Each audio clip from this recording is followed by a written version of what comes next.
नमस्कार मंडळी, मी संकेत नलवडे. SR फिल्म्समध्ये आपलं स्वागत आहे. तर मंडळी, एक लेख आम्ही टाकलेला आहे की डिजिटल अमरत्व किंवा डिजिटल इमॉर्टॅलिटीच्या दिशेने. तर त्याच्यामध्ये आपण उत्तर मूवी जी मराठी आहे त्याचा रेफरन्स घेतला आणि डिजिटल अमरत्व आपण कसं अचीव करू शकतो आजच्या जगामध्ये हे याच्याबद्दल थोडे विषय मांडले आणि त्याच्याबद्दल सकाळमध्ये सप्तरंगमध्ये आलेला लेख त्याचा आपण रेफरन्स घेतला. पण मंडळी, डिजिटल अमरत्व केव्हा? जेव्हा माणूस एखादा मरेल तेव्हा. पण आज माणसाचं आयुर्मान किती होईल याच्याबद्दल आता नवीन तर्कवितर्क होत आहेत. जसे आता AI आलं किंवा मेडिकल टेक्नॉलॉजी जी आहे त्याच्यामध्ये इतके आता शोध लागालेत की आता भरपूर जणांचं मत असं झालंय की माणूस 150 वर्ष आरामशीर जगू शकतो. पुन्हा इथून पुढे म्हणजे आता आधीच आपण पाहायला गेलं तर आयुर्मान कमी होतं, नंतर वाढतील आता साधारणतः 80 आपण म्हणू शकतोय. तर तसंच 150 वर्ष होऊ शकेल का किंवा होईल असा अंदाज आहे सगळ्यांचा. तर हे झालं आत्ताच. पण माणूस आत्ताच फक्त विचार करतोय का की मला जास्त वर्ष जगायचं आहे, माझं आयुर्मान वाढलं पाहिजे किंवा मी मरायलाच नकोय? नाहीये, खूप वर्षांपासून चालत आलेलं आहे. तर त्याच्याबद्दल आपण आता बोलणार आहोत की दिशा अमरत्वाची असा एक लेख आहे सप्तरंगमध्ये आलेला. तो देखील अच्युत गोडबोले आणि रोहित पांढारकर यांनी लिहिलेला आहे. खूप छान लेख आहे.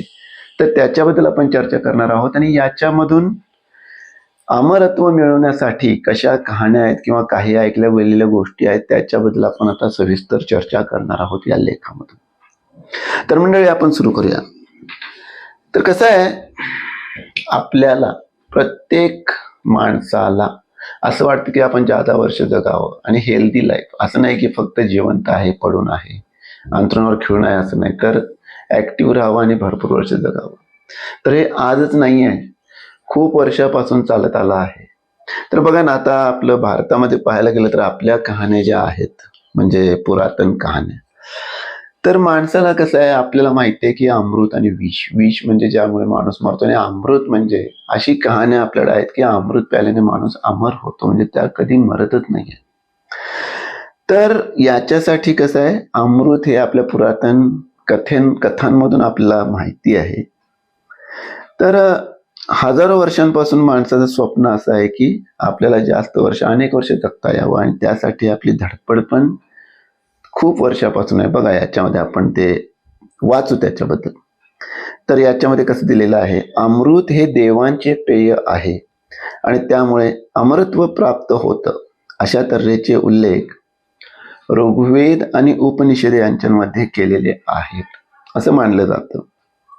देव आणि दानव यांनी समुद्र मंथन केलं आणि त्यातून लक्ष्मी, कौस्तुभमणी, पारिजातक वृक्ष, सुरा, धन्वंतरी, चंद्र, कामधेनू, ऐरावत, रंभा, अप्सरा, सातमुखी, शुभ घोडा, हलाहल म्हणजे विष, धनुष्य आणि पांचजन्य शंख ही 13 रत्न शोधली आणि त्याच्यातून समुद्र मंथनातून 14वं रत्न बाहेर पडलं, ते म्हणजे अमृत. तर त्यासाठी काय झालं, देव आणि दानव यांच्यामध्ये युद्ध झालं, म्हणजे अमृतासाठी की अमृत आम्हाला मिळायला पाहिजे म्हणून. तर याच्यामध्ये युद्ध झालं. ह्या सगळ्या आता पुराण कथामध्ये आहे. त्यानंतर हठयोग, राजयोग, प्राणायाम, त्यानंतर आयुर्वेद हे आपल्याला आपलं आयुष्य वाढवण्याकरता मदत करतात अशी पूर्वीपासून समजूत होते आणि त्याच्यावर आता त्याला वैज्ञानिक पाया सुद्धा, म्हणजे वैज्ञानिक त्याच्यावर शोध करून ते देखील प्रूव्ह करतात की हा बाबा, हे तुमचं आयुष्य वाढवण्यासाठी मदत करतात म्हणून. त्यानंतर रामायण आणि महाभारत यांच्यामध्ये अमृत कुंभासाठीचं युद्ध आपल्याला माहित आहे. पुन्हा दधीची, मार्कंडेय ऋषी यांना दीर्घ आयुष्याची किंवा अमरत्वाशी संबंध होता त्यांचा असंही मानलं जातं. तर हे झालं भारतामध्ये आपल्या पुराण कथामध्ये, म्हणजे अमरत्वासाठी काय झालं किंवा कोणी काय केलं. तर तसंच आता बाकीच्या देशांमध्ये जर पाहायला गेलं तर आता एका ग्रीक पुराण कथा, म्हणजे जशा आपल्या या कथा आहेत, आपण म्हणतोय रामायण महाभारत किंवा हे जुन्या सगळ्या कथा आहेत, त्याप्रमाणे ग्रीक पुराण कथेमध्ये इओस नावाची एक सुंदर देवता होती आणि तिला राजपुत्राच्या ती प्रेमात पडली. त्याचं नाव होतं टिथोनस. तर तो टिथोनस मरणार, हिला आता प्रेम झालेलं आहे म्हणून ती काय करते, त्यावेळी त्या देवांचा राजा म्हणजे त्यांचा राजा झियस याला विनंती करते की त्याच्यावर माझं प्रेम आहे आणि त्याला अमरत्व प्राप्त व्हावं, म्हणजे तो कधीच मरायला नको, अशी विनंती करते. आणि काय होतं माहिती का, तो जगतो पण ती चूक करते. ती म्हणते की तो अमर झाला पाहिजे पण त्याचं तारुण्य टिकून राहायलाच पाहिजे असं नाही आहे. त्यामुळे तो जगतो पण त्याचे शेवटी हाल होतात, कारण का त्याचं तारुण्य टिकून राहत नाहीये. ते झालं ग्रीकमध्ये.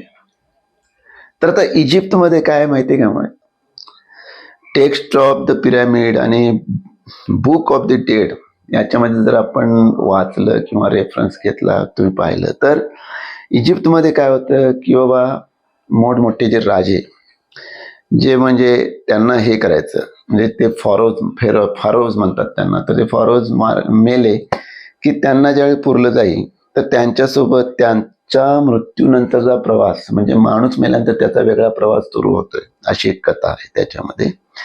तर मृत्यूनंतरचा प्रवास सुखकर होण्यासाठी आणि त्यानंतर त्यांना पुन्हा जिवंत होऊन जगण्यासाठी त्यांच्यासाठी काही त्यांचं सामान पुरलं जाईल, किंवा ते जिवंत झाल्यानंतर, म्हणजे त्याच्या आख्यायिका काय आहे इजिप्तमध्ये की माणूस मरतो, मेल्यानंतर पुन्हा त्याचा प्रवास सुरू होतो आणि पुन्हा तो जिवंत होईल, अशी एक आख्यायिका होती. आता ते माणूस मेल्यानंतर जिवंत होत नाही ते आपल्याला आज माहिती आहे.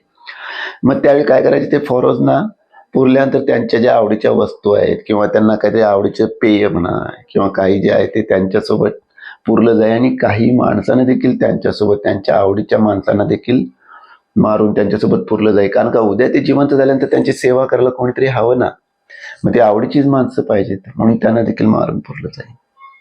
तर हे झालं इजिप्तमध्ये. तर चीनमध्ये काय, तर चीनमध्ये श्वसन म्हणजे आपले जे रेस्पिरेशन म्हणा किंवा मेडिटेशन, ध्यान किंवा लैंगिक ऊर्जा यांच्यावर नियंत्रित करून अमरत्व मिळवता येतं अशी समजूत होती तिथे.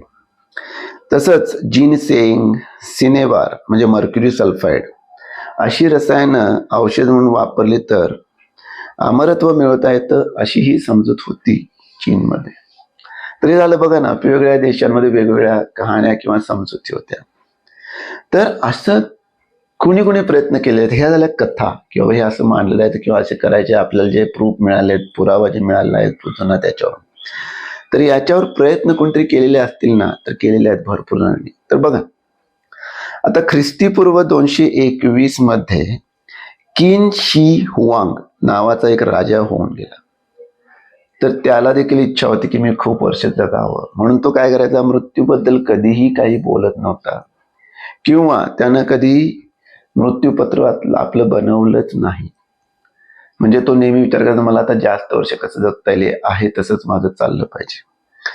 म्हणून त्यानं काय केलं माहितीये का, की त्याला देखील त्यावेळी माहिती मिळाली की अमृत असं असं पेय असतं आणि ते प्याल्यानंतर अमरत्व मिळतं. म्हणून त्यानं काय केलं, त्याच्या काही सैनिकांना पाठवलं की अमृत कुठे मिळते बघा आणि ते घेऊन या, मला ते प्यायचं आहे.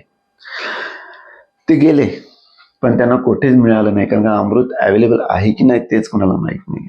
तर ते गेले पण त्यांना काही मिळालं नाही. म्हणून तो जर समजा ते सैनिक परत गेले राजाकडे आणि म्हटले की आम्हाला अमृत मिळालं नाही, तर ते मारून टाकेल राजा, कारण का त्याचा शेवटचा निर्णय त्याच्या हाती. म्हणून काय केलं, ते राजे ते परत गेलेच नाहीत तिकडे. शेवटी काय केलं, राजाचा इकडे तर प्रयत्न सुरूच आहे की मला अमरत्व, म्हणजे मी मरायला नकोय, अमरत्व मला मिळालंच पाहिजे. म्हणून त्यानं काय केलं, शेवटी पारा खाल्ला, मर्क्युरी, आणि त्याच्यामध्ये तो मरण पावला. त्यानंतर पुन्हा काय झालं, हे झालं इसवी सन पूर्व 221 मध्ये. त्यानंतर 13व्या आणि 16व्या शतकांमध्ये, म्हणजे या 2-3 शतकांमध्ये एक म्हणजे हे उठलं की बाबा काहीतरी कुठल्या तरी पाण्यात आंघोळ केल्यानंतर अमरत्व तारुण्य येतं आणि ते तारुण्य तसंच चिरकाल टिकतं. तर हे या नावानं गाजलेल्या झऱ्यांचा शोध घेण्यासाठी अनेक राजे महाराजांनी मोहिमा काढल्या आणि त्यांनी सुरू केलं.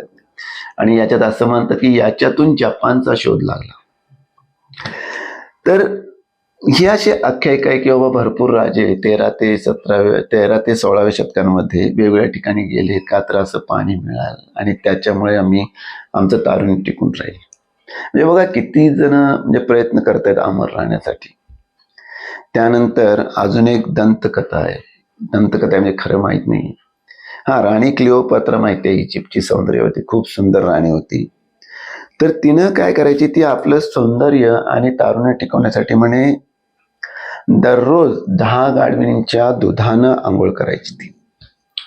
आणि तिचं सोडा 16व्या शतकातील एलिझाबेथ बाथरॉय ह्या नावाची राणी तर तरुण राहण्यासाठी काय करायची माहितीये का, ती तर तरुण मुलींना मारायची आणि त्यांच्या रक्तानं आंघोळ करायची असं म्हटलं जातं. म्हणजे हे सगळं आहे, याला रेफरन्स असं नाही की बाबा म्हटलं जातं, या कथा आहेत.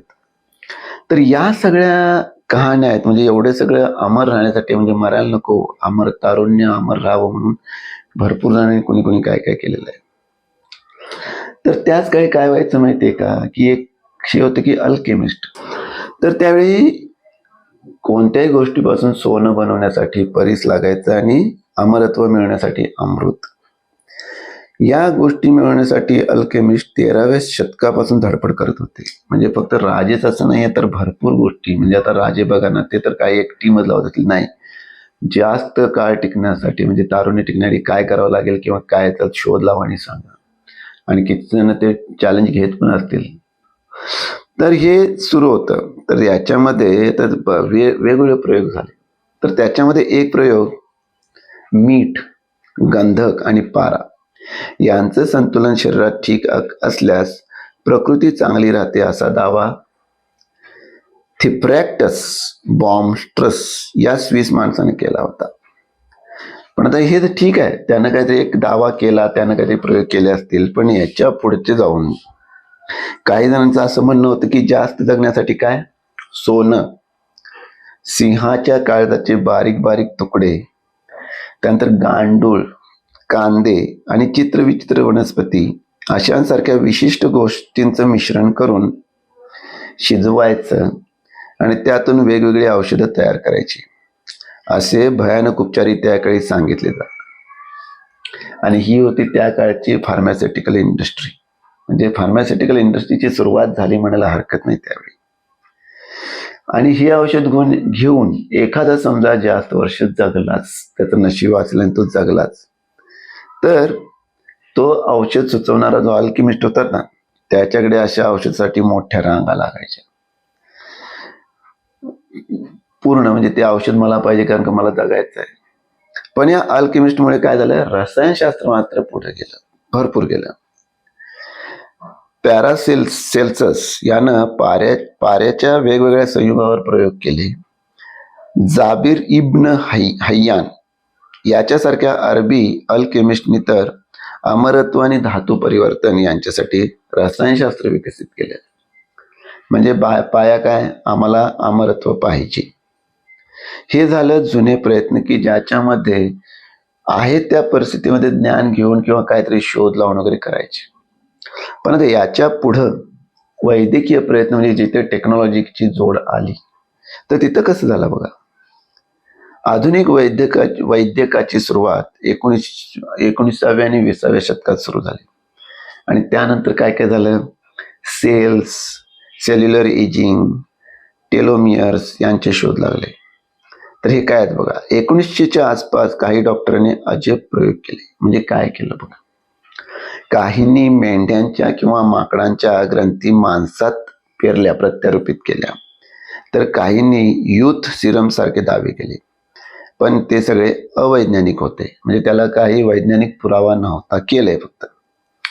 पण याच 1900 आसपास किंवा 20व्या शतकामध्ये जेनेटिक्स, अनेक प्रकारची अँटीबायोटिक्स, वॅक्सिन्स, औषधं, शस्त्रक्रिया, सिटी स्कॅन, MRI यांसारख्या चाचण्या, अशा अनेक गोष्टींमध्ये प्रचंड प्रगती झाली.